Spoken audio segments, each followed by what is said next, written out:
walk you through the 7 steps of transitioning your yard from a traditional kind of lawn type yard into something that's more water-wise. And so you'll see I'm going to show you a couple of resources, and they break this out into 6 steps or 8 steps or whatever. But we thought that 7 steps kind of made the most sense in typically what you're going to do. So the first step is planning, and this is really mapping out your yard to where you are considering, the area that you're considering to change the landscape in that space. And there's a few things that you want to take note of.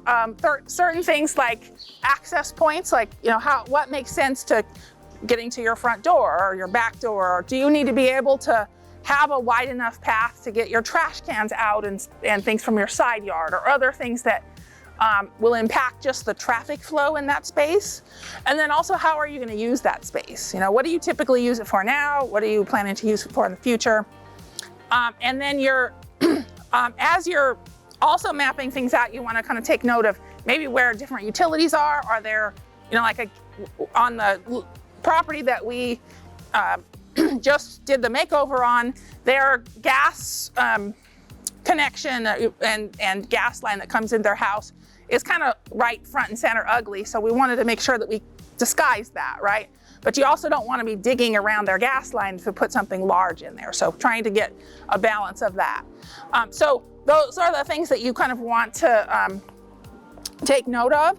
And then while you're thinking of that, is there things that you want to maybe deter people from walking through your yard? I mean, that was one thing that the folks that we were talking to, that we just did the makeover on their yard, they're like, people walk over our yard all the time, and we don't like that. We want them to stay on the sidewalk and not come into our yard. So are there things that we can do to deter that?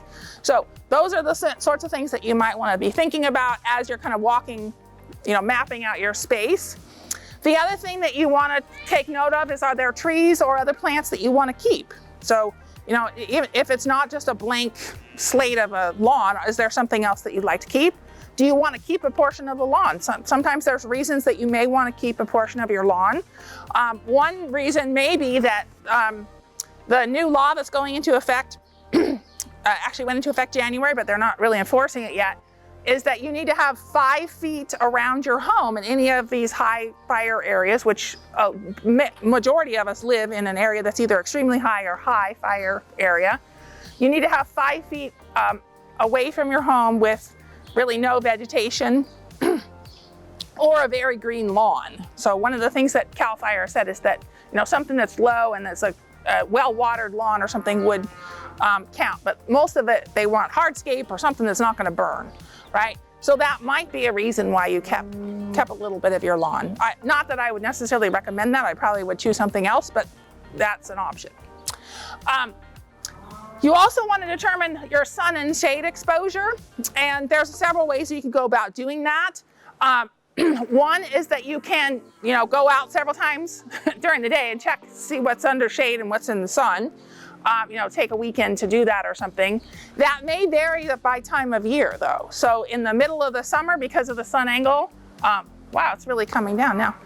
Because of the sun angle, sometimes of the year it may be, the sun may be directly overhead, and you may get a lot more or a lot less sun depending on if you have trees or other things that might shade that. Where in the wintertime, it's at a different angle, and so it may be either less or more shade. So there are a couple of really nice apps that you can find online too that will show you your sun and angle and where it's coming into your yard. Sunseeker is one of those, but it will show you every time of the year and different times of the day how the angle is coming into your yard. So of the sun. So, and it'll tell you what's in shade, what's in sun. So that can be really helpful to determining that. And the reason we bring that up is that there are certain plants that do well in the sun, and there are certain plants that do well in the shade. And there's not very many that do well in both conditions. So you want to have plants that are appropriate for those conditions, either sun, shade, or part sun, or whatever. You also want to make note of, are there any views that you either want to obstruct or encourage? So if your neighbor has a junkyard, you may want to block that.